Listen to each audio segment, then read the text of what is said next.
My twin betrayed me, and my family abandoned me, so I created a new life for myself. But then they tried to pull me back. Growing up, I always felt like an outsider in my own family. The Hendersons were known for their athleticism, and I was the odd one out. My dad, Richard, was a local legend during his college years, a star basketball player who could make a three-pointer with his eyes closed. My mom, Linda, was the volleyball captain in her prime, and my older siblings carried on the tradition. Jake was great at soccer, Anna excelled in softball, and Cole, my twin, was the football star who seemed destined to wear a jersey. And then there was me, Ryan, the kid with a bow and arrow. I don't think my parents ever meant to make me feel inferior to my siblings, but they didn't hide their disappointment either. To them, archery wasn't a real sport, it was just a silly hobby. My dad would joke, "What's next, knitting?" He'd say it with a laugh, but every time it hurt a little more. When I was 14, I joined the school's archery team and threw myself into it.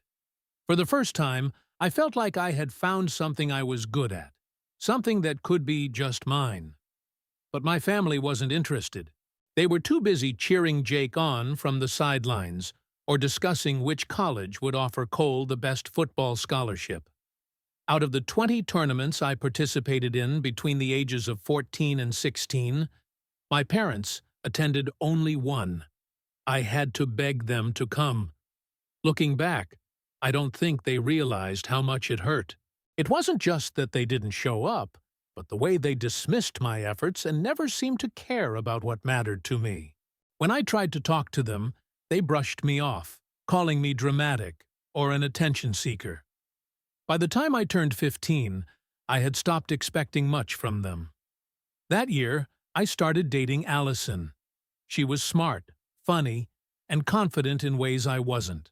I felt hard for her, and for a while, it felt like she was the one good thing in my life that didn't require begging or earning.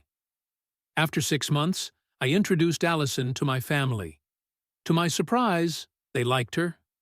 My mom praised how polite she was, and my dad joked that she must have been blind to choose me over Cole.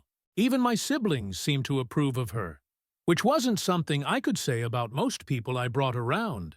I'm not sure if I ever thought Allison and I would last forever, but I could see a future with her.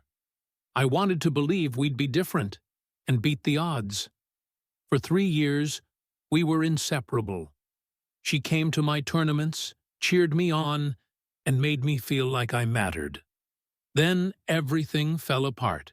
During my senior year of high school, one of Allison's former friends pulled me aside after school.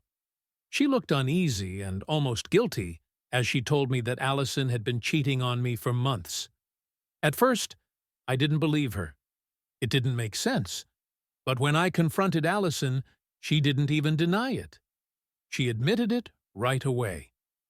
"It's your brother," she said, as though it was no big deal. "At first, I loved you, Ryan, but the way I feel about Cole is different. It's stronger." Her words hit me like a punch to the gut. My own twin brother. I couldn't wrap my head around it. Cole had everything, a family that adored him, a promising future in football, and now, apparently, my girlfriend too.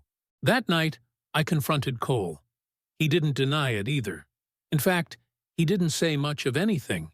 The look on his face, smug and unapologetic, was too much for me. Before I knew it, my fist connected with his jaw, and he was on the floor. The fight lasted seconds, but the damage was done.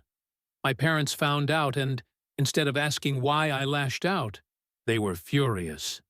I was labeled the problem child, the violent one. They spared me from legal trouble, but their solution was to send me away to live with Aunt Marcia. My dad's estranged sister, Mara, lived 2 hours away in a small apartment that smelled faintly of incense and coffee. She welcomed me with open arms, no questions asked.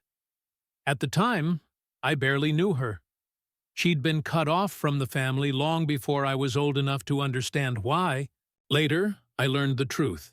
Mara had come out as bisexual after college, and my grandparents had disowned her. My parents hadn't exactly supported her either. At first, I hated being there. I felt exiled, like the black sheep no one wanted. But Mara didn't see me that way. She treated me as though I was worth something, like I deserved to be heard. "Forget about them," she told me one night as we sat on her tiny balcony. "They don't define you, Ryan. You're better than this family drama." Her words stuck with me. Slowly, I began to believe them. I transferred to a new school and focused on my studies. Without my family's constant pressure, I finally had the space to figure out who I was.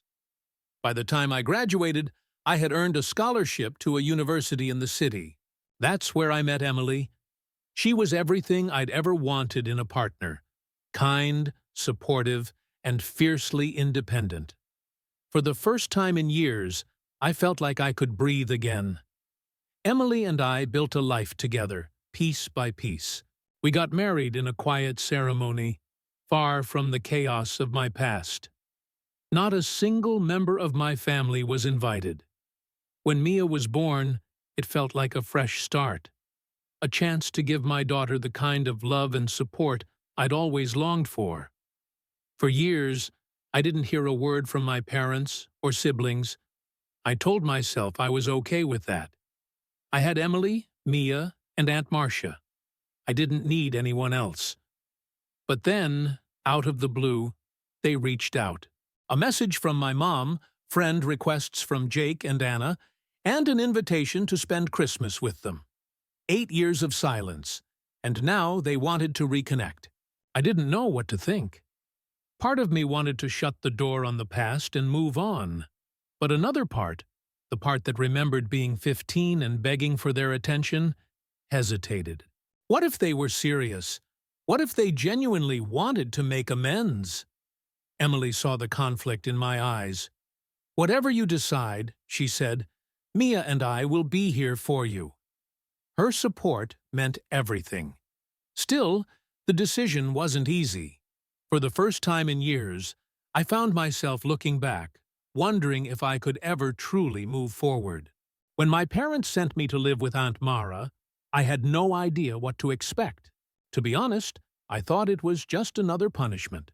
Another way to get rid of the family member who didn't fit their perfect mold. They didn't even explain why they chose her.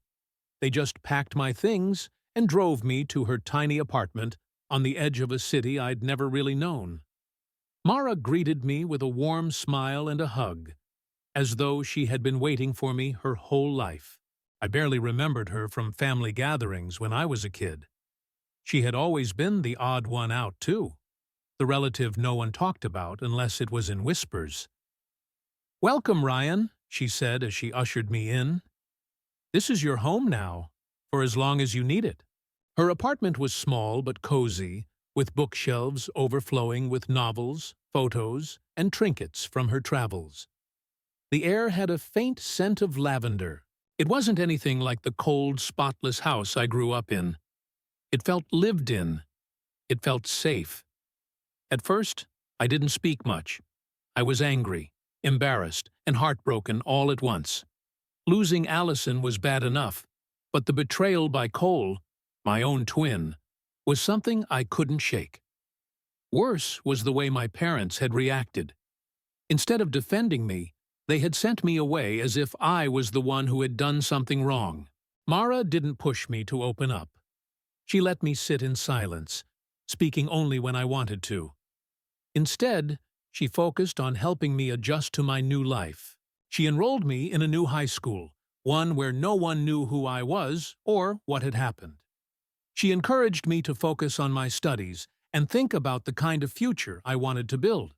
"You're not defined by them, you know," she said one evening as we sat on her tiny balcony. "You're your own person, Ryan. You don't need their approval to be worth something." At first, I didn't believe her. Years of being overlooked and dismissed had taught me to think otherwise. But slowly, her words began to sink in. At my new school, I kept my head down and worked hard. I discovered a love for math and science, subjects I had always been decent at, but never had the confidence to pursue seriously. For the first time in years, I felt like I was in control of my life. It wasn't easy. The hurt from my family's rejection didn't just disappear. There were nights when I lay awake, wondering what I had done to deserve being cast out. But every time those thoughts crept in, Mara was there to remind me that I wasn't alone. "Your parents may not see it," she told me one night, "but you're one of the strongest people I know. You've already been through more than most people your age, and you're still standing." Her support meant the world to me. Over time, I started to rebuild. I graduated high school with honors and earned a scholarship to a nearby university. It was there, during my sophomore year, that I met Emily. She was studying environmental science, and we met in a shared elective class. She was smart, funny, and had a way of making everyone around her feel at ease. We started as friends, bonding over late-night study sessions and coffee runs. By the end of the semester, we were inseparable. When I told Emily about my family, I expected her to pull away. Instead, she listened without judgment. "You're more than what they made you feel," she said. "You've built a life on your own, and that's incredible." Her words stayed with me. For the first time in a long while, I began to see myself the way Mara and Emily saw me, not as an outsider, but as someone who could carve his own path. After graduating from college, Emily and I tied the knot. It was a simple, intimate ceremony, with just a few close friends and family. Mara walked me down the aisle. I thought about inviting my parents and siblings, but ultimately chose not to. The last thing I wanted was for their drama to overshadow one of the happiest days of my life. Emily and I settled into a peaceful routine. We bought a modest house about an hour away from Mara, and I started working as an electrical engineer. A year later, we were blessed with our daughter, Mia. Holding her for the first time, I felt a sense of purpose I had never known before. I was determined to provide Mia with the kind of love and support I had always wanted. She would never have to beg for my attention or wonder if she mattered. She would always know she was enough. For 8 years, I lived in peace. My family didn't reach out, and I didn't attempt to contact them.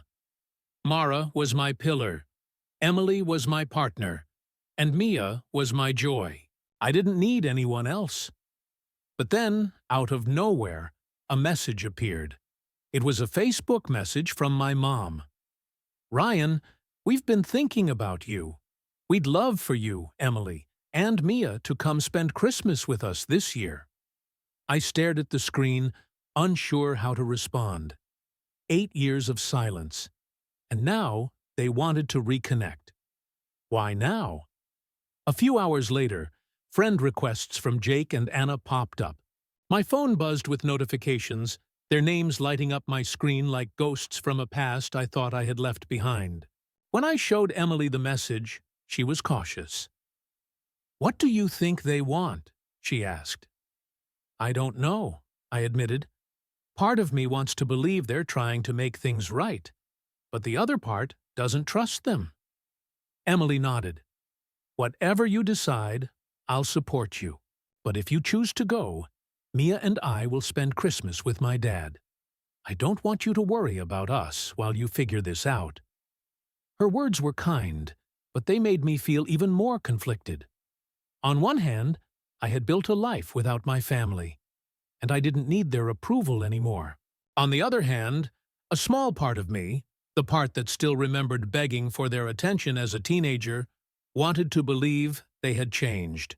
As Christmas drew closer, the decision loomed over me like a storm cloud. What if they truly wanted to make amends? What if they regretted how they treated me? But what if it was something else entirely? For the first time in years, I found myself looking back, questioning if I could ever truly move on from the past. The message from my mom sat unread on my phone for days. Every time I thought about replying, something held me back. It wasn't anger, at least not entirely, but the weight of everything they had done or failed to do, and the fear that this might just be another way to hurt me. When I finally opened it, her words were brief and carefully written. Ryan, we've been thinking about you. We'd love for you, Emily, and Mia to come spend Christmas with us this year. Let us know if you're free. Thinking about me after 8 years of silence, I couldn't shake the feeling that there was more to this sudden invitation than she was letting on. Emily saw my hesitation and gently urged me to confront it. You don't have to go, Ryan, she said. But if you're curious about their intentions, maybe it's worth figuring out what they want. Just be careful. A few days later, I finally responded. I'll think about it. I might have other plans, but we'll let you know soon. It felt safe enough, vague enough, to give me some time. That same night, I got friend requests from Jake and Anna. I hadn't thought about them in years, and seeing their names pop up on my phone was unsettling, as though I were being pulled back into a chapter of my life I had closed long ago. I didn't accept their requests right away. Instead, I scrolled through their profiles, trying to piece together the last 8 years of their lives. Jake seemed to be doing well. His profile picture showed him in a suit in front of an office building with the caption, "Another win for Henderson and Company." A few clicks revealed he was a corporate lawyer for a large firm in our hometown. Anna's profile told a more complex story. She had been married, but photos of her ex-husband were noticeably missing. Instead, her timeline was filled with pictures of her and her young son, always smiling, always posed. A quick message to a childhood friend confirmed what I suspected. Anna's first marriage had ended after her husband was caught committing fraud. She had since remarried, and her new husband was a doctor. Then there was Cole. His profile was private, but Allison's wasn't. Her page was full of family photos, her, Cole, and their 2 kids in front of a brand new house. A quick scroll showed they had bought the house during the pandemic. They appeared happy, or at least they wanted others to think they were. As I mulled over their sudden interest in reconnecting, I decided to call Aunt Mara. She had always been honest with me, even when the truth was difficult to hear. When I told her about the message, she wasn't surprised. They're reaching out because they want something, Ryan, she said firmly. They don't just wake up one day and realize they've been terrible people.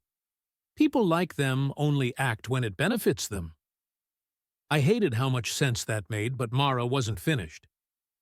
Have you heard from your grandfather recently? She asked. Grandpa George. I hadn't spoken to him in years.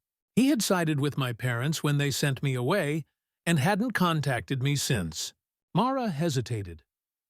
About a month ago, he started asking about you. He wanted to know how you were doing, if you were married, if you had kids. At first, I thought he was just curious. But then he started pressing. I think your family might be worried about him cutting them off. Her words hit me like a punch to the stomach. Grandpa George was a wealthy man, a multimillionaire thanks to decades of smart investments. If he had started asking about me, it was only a matter of time before my parents and siblings realized they needed to get back into his good graces. It all started to make sense. The sudden message from my mom, the friend requests from Jake and Anna, even the invitation to spend Christmas together. It wasn't about me, it was about them. A few days later, Mara confirmed my suspicions. She had confronted Grandpa George about his sudden interest in me. He told me that my family had lied to him about the reason I was sent away. They had told him I cheated on Allison with one of her friends, and when she found out, I attacked Cole in a fit of rage. They painted me as out of control. Mara said they claimed I was dangerous. I was furious. Not only had they cast me aside, but they had also completely rewritten the story to make me the villain. For years, Grandpa George had believed their lies, while they continued to play the perfect family. When Mara explained the truth, that Allison had cheated on me with Cole and that I was the one who had been betrayed, he was shocked. Apparently, he had always seen Cole as the golden boy, incapable of making mistakes. But Grandpa George wasn't calling to apologize. Instead, he demanded that my parents and siblings make things right before Christmas. If they didn't, he threatened to remove them from his will entirely. Hearing this confirmed what I had feared all along. Their sudden interest in reconnecting wasn't about me, Emily, or Mia. It was about money. That night, I blocked their numbers. I didn't need an apology if it was forced, and I didn't need closure if it came with strings attached. But Grandpa George wasn't finished.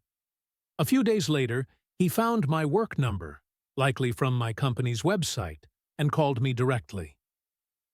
"Ryan, it's your grandfather," he said, his voice rough but oddly apologetic. "I'm sorry for everything that's happened.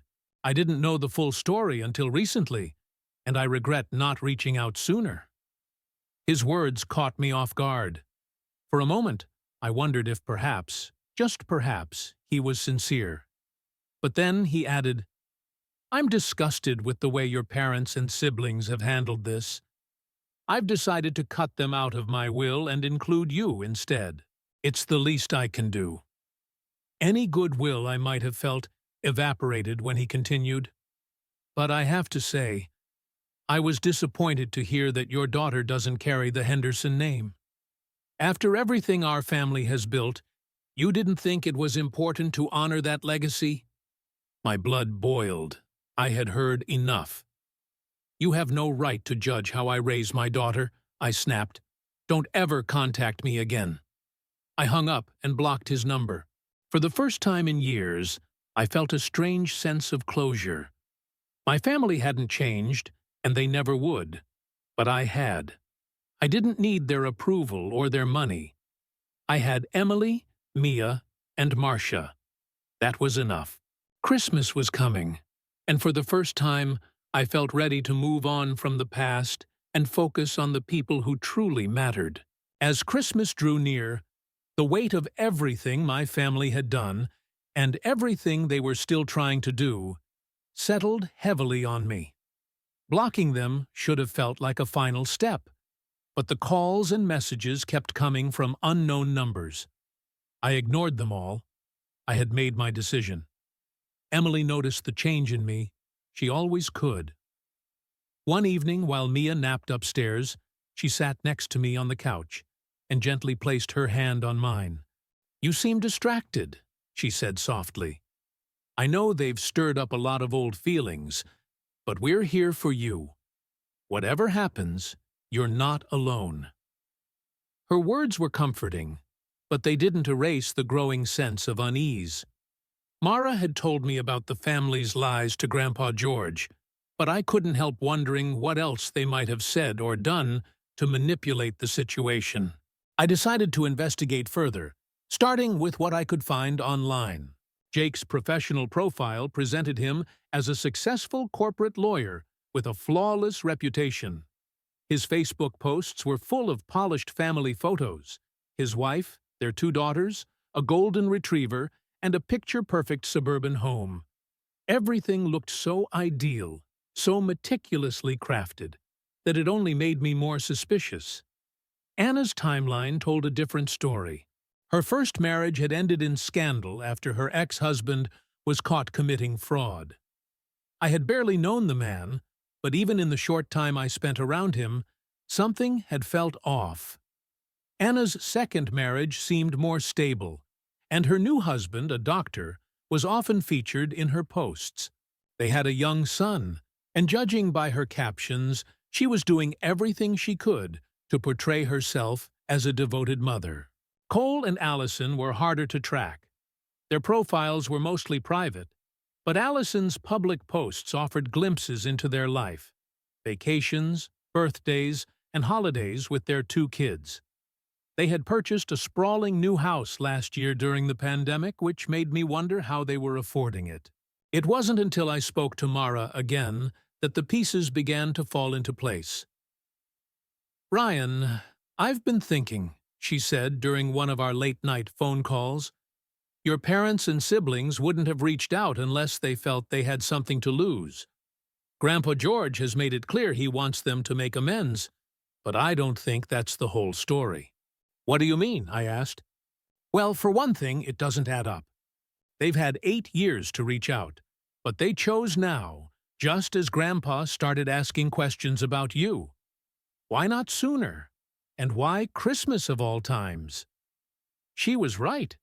If they truly wanted to apologize, they could have done so at any point. The timing felt too convenient, too calculated. That's when Mara dropped another bombshell. Grandpa George isn't just asking them to apologize, Ryan. He's using his will to force their hand. He told me himself, if they don't make amends with you, they're out completely. The revelation left me speechless. Grandpa George had always been a man of strong principles, but I hadn't expected him to take such drastic action. Mara continued, her tone bitter. "It's not about love or regret, Ryan. It's about greed. They're not reaching out because they've changed. They're doing it to protect their inheritance." Her words echoed in my mind long after the call ended. If what she said was true, and I had no reason to doubt her, then every message, every friend request, every faint attempt to reconnect was not about mending broken relationships, but about securing their future. Mara wasn't done yet. A week before Christmas, she called again with even more shocking news. "Ryan, I spoke with Grandpa again. He admitted something that makes me sick to my stomach." I braced myself, asking, "What is it?" She told me, "He said your parents and siblings lied to him about what happened 8 years ago. They told him you cheated on Allison with one of her friends, and when she found out, you attacked Cole in a jealous rage. That's the story they've been feeding him all these years." My mind spun as I tried to process her words. "They what?" I barely managed to ask. "They rewrote the whole story to make you look like the bad guy," Mara said. "And Grandpa believed them until I told him the truth. He knows now." Anger surged through me so intensely that I shook. My family had not only betrayed me, but they had also tarnished my name to preserve their perfect image. Grandpa George's reaction wasn't what I had expected, though. According to Mara, he had been shocked and disgusted by the lies, especially because he had always seen Cole as the ideal grandson. But instead of reaching out to me, Grandpa confronted my parents and gave them an ultimatum. "Reconcile with Ryan or lose everything." "They're desperate, Ryan," Mara said. "Not because they care about you, but because they can't afford to lose what Grandpa's promised them." Her words only made my decision clearer. I wasn't going to let them manipulate me into returning to their lives. Not for their money, not for appearances, and certainly not for their selfish gain. Despite blocking them, the calls from unknown numbers kept coming. It was only a matter of time before one of them figured out how to contact me directly. Sure enough, 3 days after Christmas, my work phone rang.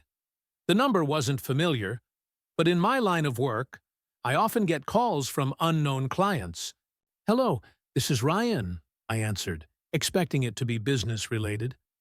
"Ryan, it's your grandfather," came the reply. For a moment, I froze. Of all the people I thought might reach out, Grandpa George wasn't one of them. "I'm sorry to bother you at work," he said, "but I wanted to talk to you. I owe you an apology." His voice sounded sincere, almost regretful. But the anger bubbling just beneath the surface didn't go away. "I should have reached out sooner," he continued. "I didn't know the truth until Marcia told me. I'm sorry I believed them. I'm sorry I wasn't there for you." For a brief moment, I considered forgiving him. Maybe he meant it. Maybe he was genuinely trying to make things right. But then, as if on cue, He ruined it. But Ryan, he added, his tone shifting, I have to say, I was disappointed to hear your daughter doesn't carry the Henderson name. After all our family has built, I would have thought. I didn't let him finish. Stop, I said, my voice cold.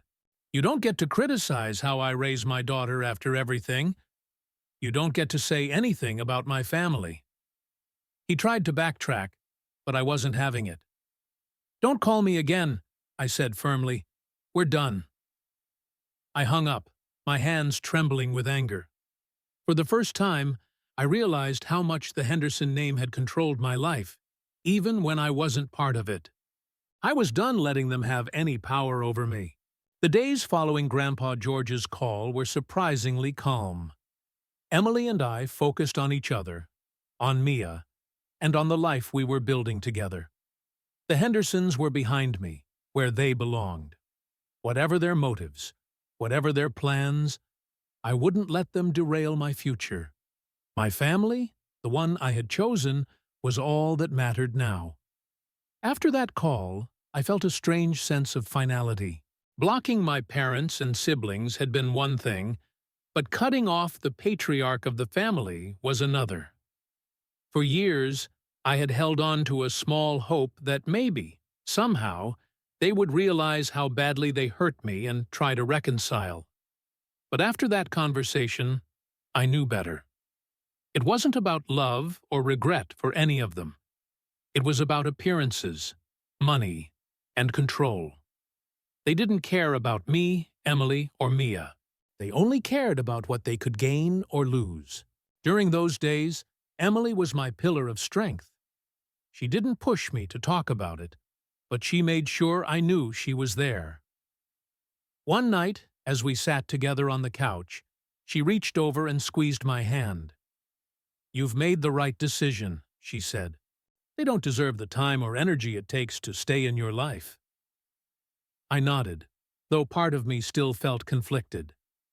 I know you're right, but it's hard to let go completely. For years, I wanted them to care about me, to see me for who I was. And now that they're finally reaching out, it just feels fake. Emily's eyes softened. That's because you're not the problem, Ryan. They are.